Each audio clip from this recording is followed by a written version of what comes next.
नमस्कार, नादी टीवी में आपका बहुत स्वागत है और मैं हूं आपके साथ अनुपमा खोपरे। मोदी मैजिक, लाडली बहना जीत की गारंटी, आज इसी पर चर्चा करने वाले हैं। आज बात करेंगे मध्य प्रदेश में भाजपा की प्रचंड जीत की।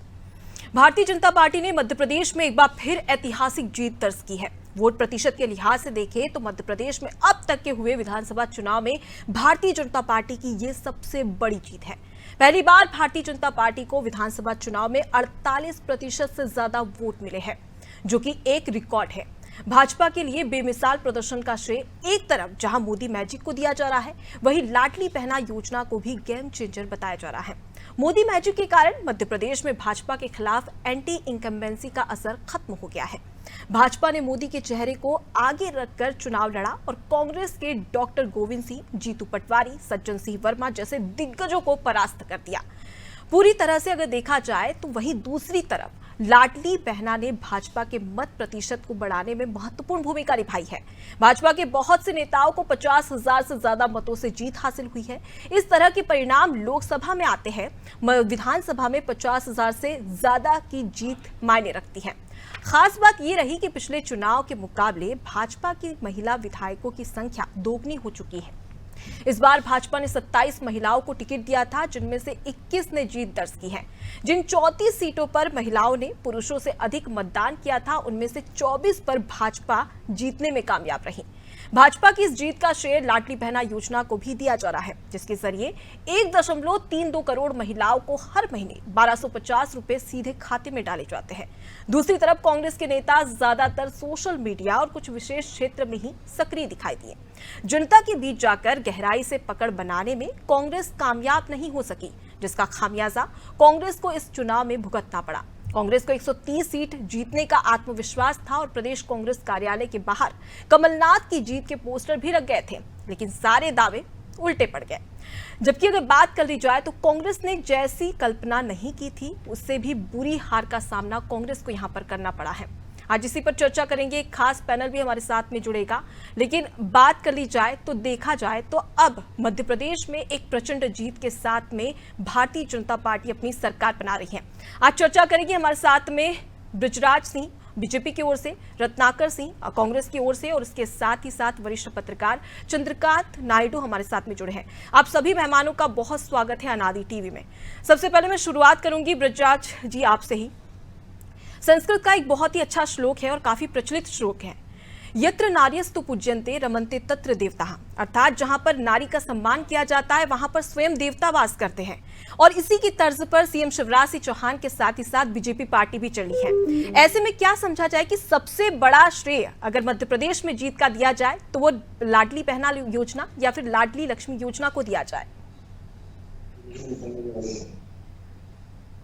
मुझसे पूछे हैं सवाल? जी बृजराज जी आपसे ही पूछ रही हूँ।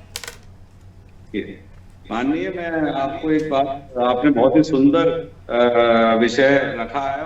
आपने जो श्लोक बोला है, हम आज से नहीं, नारी के सम्मान पे 2003 से ही कार्य कर रहे हैं और 2003 से ही नारी शक्ति, जो 2003 में कभी 58 शक्ति हमारे साथ थी या वोट डालने जाती थी, वो आज 76% हो गई है।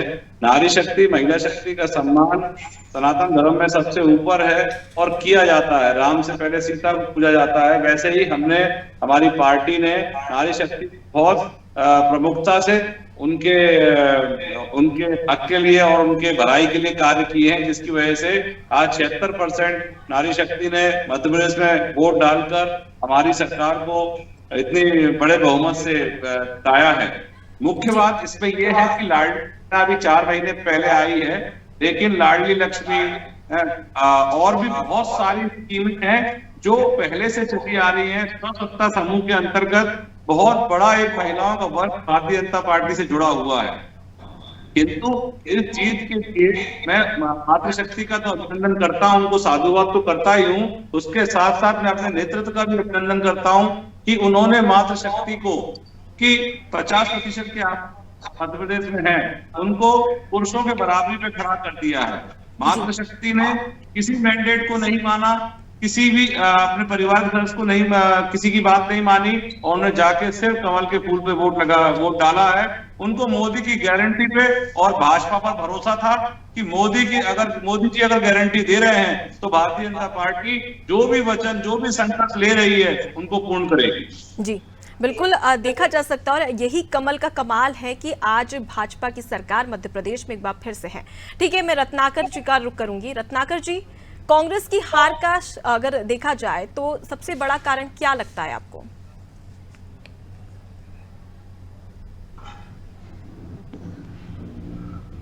रत्नाकर जी, आप अनम्यूट कर। जी तो मैं भारतीय जनता पार्टी के नेताओं के कार्यकर्ताओं को बहुत सारी शुभकामनाएं देता हूँ कि जो लैंडस्लाइड विक्ट्री जो है उसके लिए बहुत बहुत शुभकामनाएं। लेकिन हार जीत लोकतंत्र का एक हिस्सा है, कोई पार्टी जीतती है कोई पार्टी हारती है।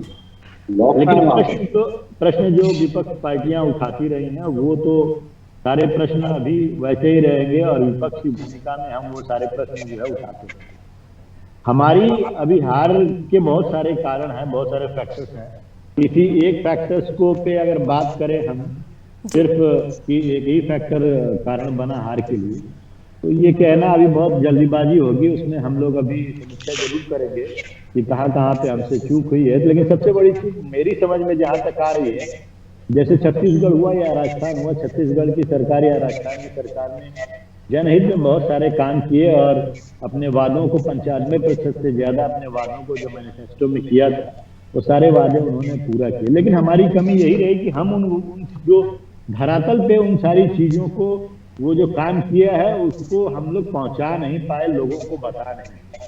और जबकि भारतीय जनता पार्टी का प्रचार तंत्र इतना स्ट्रांग है, मैं कहना चाहूंगा गरीब से कि वो असत्य को भी सत्य साबित करके और लोगों तक पहुंचाने का मुद्दा रखते हैं। इनका आईटी से इतना मजबूत। अब मैं कहना चाहूंगा कि आप एक महादेव ऐप का और नरेंद्र सिंह तोमर के लड़के के वीडियो का वही उदाहरण ले लीजिए।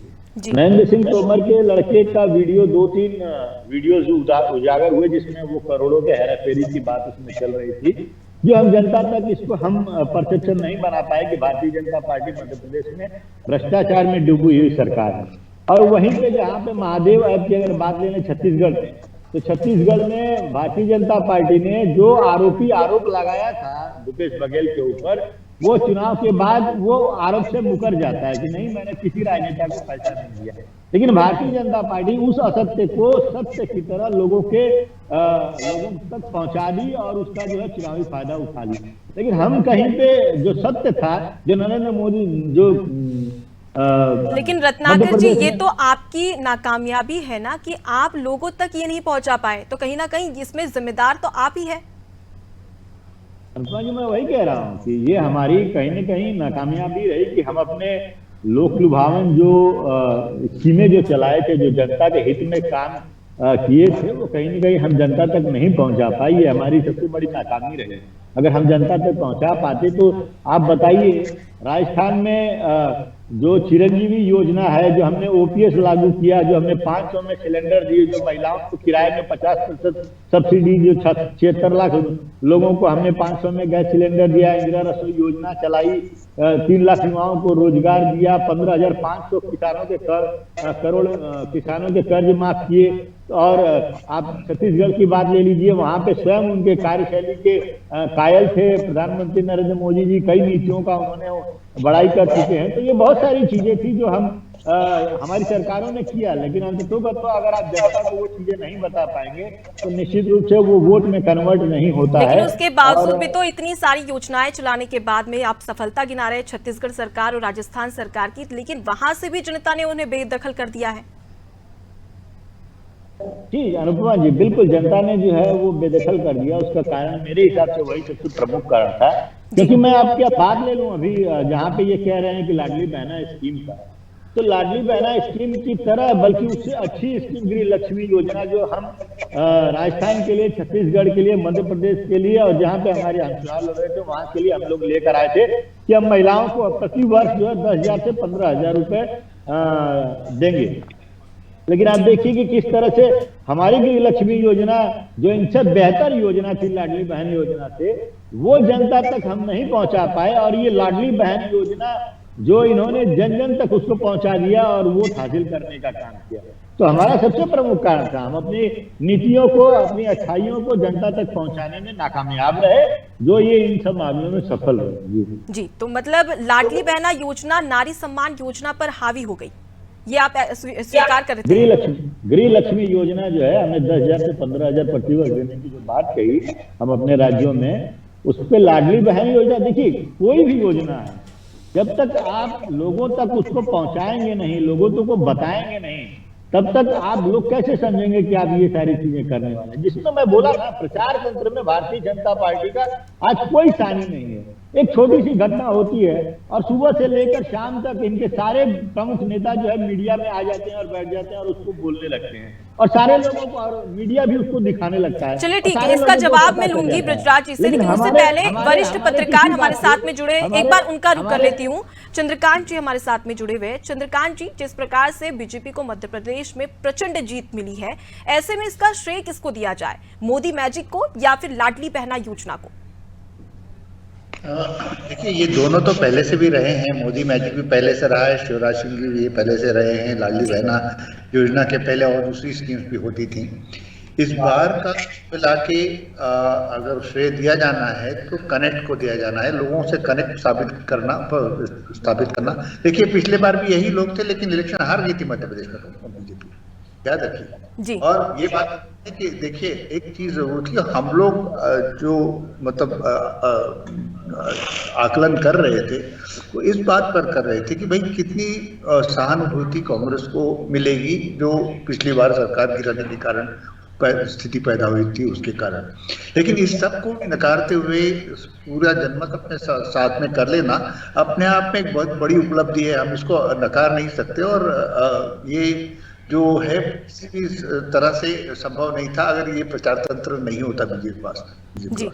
और कांग्रेस की एक सबसे बड़ी समस्या ये रही कि कांग्रेस के मुख्यमंत्री के कैंडिडेट जो पूर्व मुख्यमंत्री भी रहे हैं वो और अन्य बड़े नेता, वो जनता से वैसा संपर्क साबित नहीं कर सके जैसा उनको करना चाहिए था।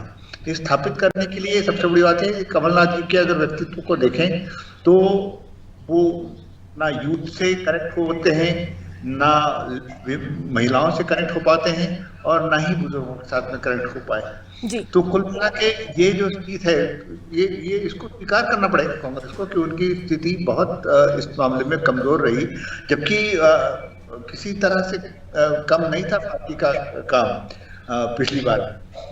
लेकिन ये है एक अब वो जमाना आ गया है जिसमें आप संवाद कैसे स्थापित करते हैं जनता के साथ में, वो मायने रखता है। और संवाद का तात्पर्य महज प्रचार तंत्र से नहीं है, आप अगर व्यक्तिगत रूप से भी संपर्क बना सकते हैं, तब भी आप कहीं ना कहीं कोई सहानुभूति या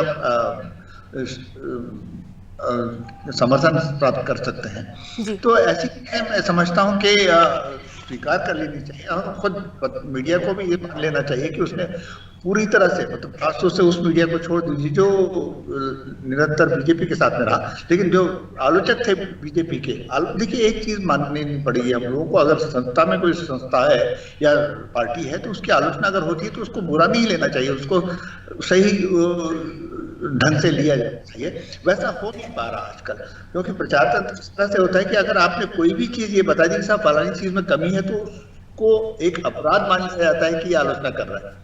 तो ये जो है, ये इसे बचना चाहिए।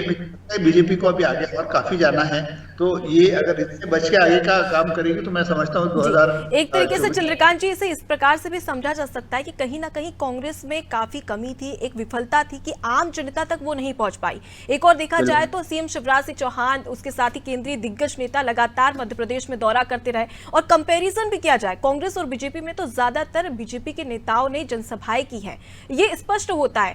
तो इससे साफ जाहिर होता है कि कहीं ना कहीं कहीं कांग्रेस के चाहे दिग्गज नेता हो या फिर प्रत्याशी हो, तो उनमें कमी अब उनकी विफलता है कि वो आम जनता तक अपनी बातें अच्छे से नहीं पहुंचा पाई, और यही एक बड़ा हार का कारण है। चलिए ठीक है, मैं ब्रजराज जी का रुख कर लेती हूँ। ब्रजराज जी, यहाँ पर रत्नाकर जी का कहना है कि बीजेपी के पास में बड़ा ही अच्छा टैलेंट है कि वो असत्य को सत्य साबित कर देती है। आप इनसे कितना सहमत हैं इस बात पर? ये तो आप बताइए, मैं तो आपसे प्रश्न कर रही हूँ। तो विचार जानना चाहता हूँ कि हमारे पास ये टैलेंट है, तो आप इससे कितना सहमत हैं? ये सवाल मेरा है सर आपसे। कोई बात नहीं, कोई बात नहीं। मैं रत्नाकर भाई, मैं आपको एक बात कहता हूँ कि कोई भी योजना छत्तीसगढ़ या राजस्थान की, उनका प्रचार प्रसार करने की जरूरत ही नहीं है। अगर वो योजना इम्प्लीमेंट हो चुकी है तो वो जो हितग्राही होते हैं उनके पास में, जिनको योजनाओं का फल मिलता है, वो अपने आप के पास प्रचार प्रसार हो जाता है। रत्नाकर जी, जब तक आप लोग इस चीज से बाहर नहीं निकलेंगे, समीक्षाओं में गलत चीजों को पकड़ेंगे, तब तक आप कभी दोबारा खड़े नहीं हो पाएंगे। आप नहीं हो पा रहे हैं सिर्फ इसी वजह से कि आप गलत ट्रैक पकड़ लेते हैं। मैं आपको एक बात कहना चाहता हूं रत्नाकर जी, सत्य और सूरज डूब नहीं सकता है। आप विश्वास कीजिए, अगर आप अभी भी इस पूरी हार की समीक्षा अगर प्रॉपर तरीके से करें, अगर मुझसे पूछें तो मैं बता सकता हूँ, मुझे फोन कीजिएगा, मैं आपको समझा दूंगा कि आप कहाँ चुनाव हारे, किन किन कारणों से चुनाव हारे। अभी माननीय एंकर जी कह रही थी कि हमारे नेताओं जितनी मेहनत आपके लोगों ने की क्या? हमारे प्रधानमंत्री देश चलाते चलाते एक एक चुनाव में एक एक जगह गए, सुबह यहाँ तो शाम को वहां, तो दोपहर वहां तो शाम को यहाँ। आपके नेताओं से मेहनत होती है? नहीं होती है। कमलनाथ जी ने कितनी सभाएं की? कमलनाथ जी ने जहां सभाएं, तो हमारे वीडी शर्मा जी से आधी सभाएं नहीं कर पाए कमलनाथ जी, दिग्विजय सिंह घर से नहीं निकले। और हमने जो योजनाएं यहाँ लागू की, उन योजनाओं हितग्राहियों तक हमें उनका चुनाव प्रचार प्रसार करने की जरूरत नहीं पड़ी, क्योंकि उनको उसका लाभ मिल रहा था।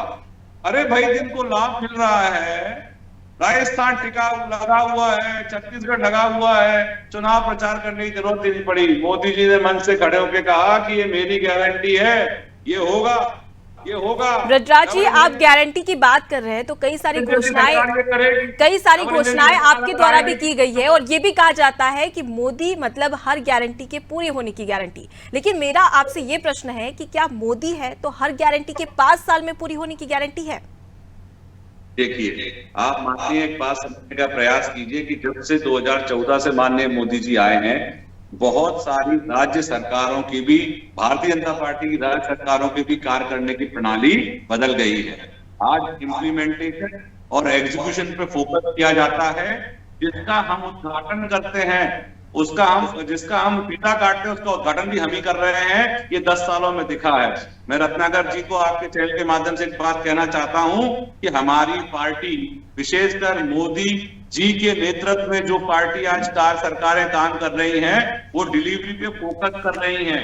सुनिएगा, अब ये कहेंगे उसका उद्घाटन तो हमने किया था, हमारी स्कीम थी। जी, आपकी स्कीम थी, जीएसटी आपकी स्कीम थी, मनरेगा आपकी स्कीम थी, सारी चीजें आपकी थी, लेकिन आप उनको इम्प्लीमेंट नहीं कर पाए, अच्छे से नहीं कर पाए। वो कार्य हमने करके दिया। आप अगर मुझे 2 मिनट समय दें तो मैं आपको जीएसटी प्लस मनरेगा का कुछ कहना चाहता हूँ। नहीं सर, फिलहाल समय की काफी कमी है और हम यहाँ पर विश्लेषण कर रहे हैं जीत और हार पर, तो मैं अब सीधे रत्नाकर जी का रुख कर लूंगी। रत्नाकर जी, अगर हम बात करें मध्य प्रदेश में, तो जिस प्रकार से कई ऐसे दिग्गज नेता है कांग्रेस के जिन्हें हार का सामना करना पड़ा, और युवा नेता जीतू पटवारी, कुणाल चौधरी की बात कर ली जाए, या फिर पुराने नेता जो कि पीसी शर्मा की बात कर ली जाए, उन्हें भी हार का सामना करना पड़ा। ये कहीं ना कहीं आश्चर्यचकित कर देने वाला है। क्या कमी रहेगी कि जो दिग्गज नेता थे वो भी अपनी विधानसभा सीटों से हार का सामना करना पड़ा? देखिए अनुपमा जी, लोकतंत्र में अगर कोई भी प्रतिनिधि है और वह प्रतिनिधि जनता के उम्मीदों पे खरा नहीं उतरेगा, तो निश्चित रूप से उसको हार का सामना करना पड़ेगा। चाहे वह गृह मंत्री नरोत्तम दास मिश्रा की तरह क्यों न, नरोत्तम मिश्रा जी ही क्यों न।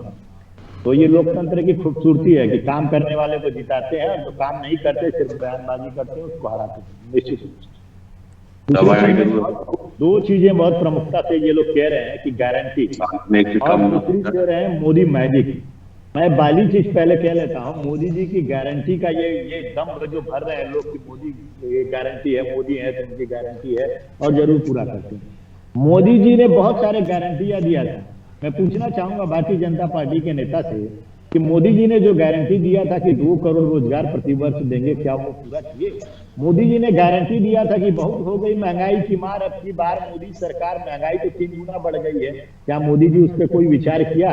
मोदी जी ने कहा था कि हम 100 स्मार्ट सिटी देंगे, हम 15 लाख सबके खाते में आएगा, सब हवाई चप्पल वालों को हवाई जहाज में बिठाएंगे, तमाम तरह की गारंटियां दिए थे वो चुनाव में।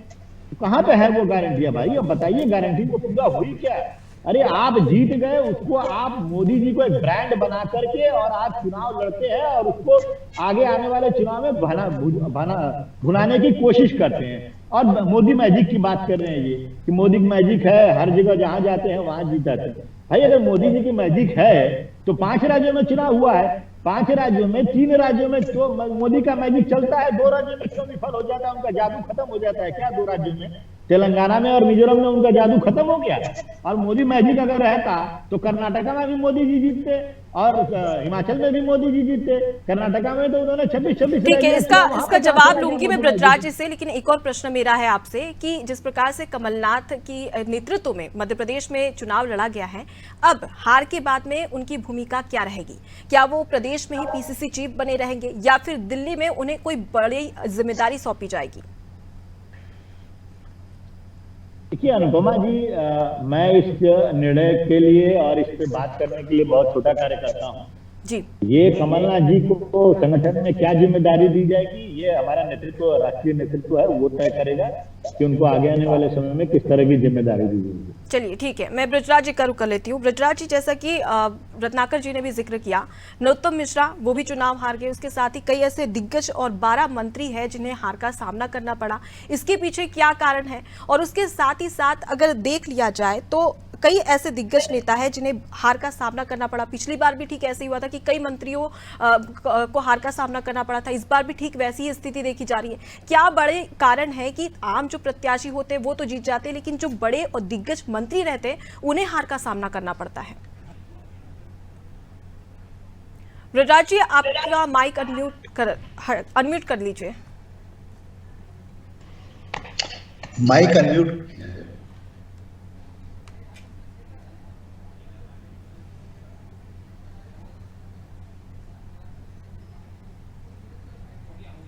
जी हो गया है जी। माननीय, इसका जवाब तो रत्नाकर जी ने खुद ही दे दिया कि जो अच्छे से काम नहीं करेगा, कनेक्ट नहीं करेगा, लोकतंत्र की ये खूबसूरती है, जनता उसे घर बिठा देगी जी। जो हमारे मंत्री हारे हैं, जिनमें से 3 या 4 मंत्रियों के एंटी इनकम्बेंसी, लेकिन उनके मार्जिन बहुत ही कम रहे हैं हार के। अब जो है सो है, उनको 4-4, 5-5 बार से जीत रहे थे, 3 बार से कोई जीत रहा था, कोई 4 बार से जीत रहा था। बहुत सारे इसके एंगल हैं और उस पर चर्चा होगी। अब उनको क्या करना है क्या नहीं करना है वो खुद भी तय करेंगे, लेकिन कोई हटेगा तो दूसरा आएगा जी। पर रत्नाकर जी से मैं एक बात जरूर कहना चाहता हूँ आपके चैनल के माध्यम से कि रत्नाकर जी, जब तक आप इसी तरह से उलझे रहेंगे, आप आंखें बंद करके देख नहीं पाएंगे कि क्या क्या अच्छा हो रहा है और क्या क्या बुरा हो रहा है, तब तक आपको ये जो हार है इसका सामना लगातार करना पड़ेगा। विश्वास कीजिए, आप इन प्रकरण सत्ता में कहीं आ भी जाएंगे तो आप उस सत्ता को नहीं चला पाएंगे। छत्तीसगढ़ और राजस्थान इसी बात के सबूत है। छत्तीसगढ़ में 90 में से 71 सीटें आपके पास थी। ऐसा मैंडेट। ठीक है ब्रजराज जी, जाते जाते समय काफी कम है, इसलिए आखिरी प्रश्न, मध्य प्रदेश की जनता यही सबके जुबान पर यही सवाल है कि आखिर मध्य प्रदेश का सीएम कौन होगा, ये आप बता दीजिए। माननीय, संसदीय प्रणाली से चलने वाली पार्टी है। पर्यवेक्षक कल रात में ही आ चुके हैं, विधायक दल की बैठक चालू होने वाली है, सारे विधायक भोपाल पहुंच चुके हैं। आप बेफिक्र रहिए, आज शाम या कल सुबह तक आपको मुख्यमंत्री का नाम आ जाएगा आपके पास में। मैं यहाँ पर आधिकारिक नहीं हूँ इस तरह की किसी भी टिप्पणी करने के लिए। जी ठीक है, आप सभी का बहुत बहुत शुक्रिया हमसे बातचीत करने के लिए, उस डिबेट में हमारे साथ में शामिल होने के लिए। तो देखिए, कहीं पर जीत की खुशी तो कहीं पर हार का गम, तो कहीं पर कांग्रेस हतोत्साहित है तो कहीं पर जीत की खुशी से कांग्रेस। बीजेपी की बात कर ली जाए तो बीजेपी काफी उत्साहित नजर आ रही है, लेकिन अब सभी का सवाल यही है कि जिस प्रकार से कांग्रेस को हार का सामना करना पड़ा, कहीं ना कहीं नेताओं की सक्रियता वहां पर कम थी, एंटी इनकम्बेंसी देखने को मिली थी, और उसके अलावा कई अन्य कारण, क्योंकि आम जनता तक कांग्रेस पहुंचने में नाकामयाब रही, और इसी का फायदा कहीं ना कहीं यहां पर बीजेपी को मिलता हुआ नजर आ रहा है। फिलहाल के लिए इतना ही। दिखते रहिए नादी टीवी। नमस्कार।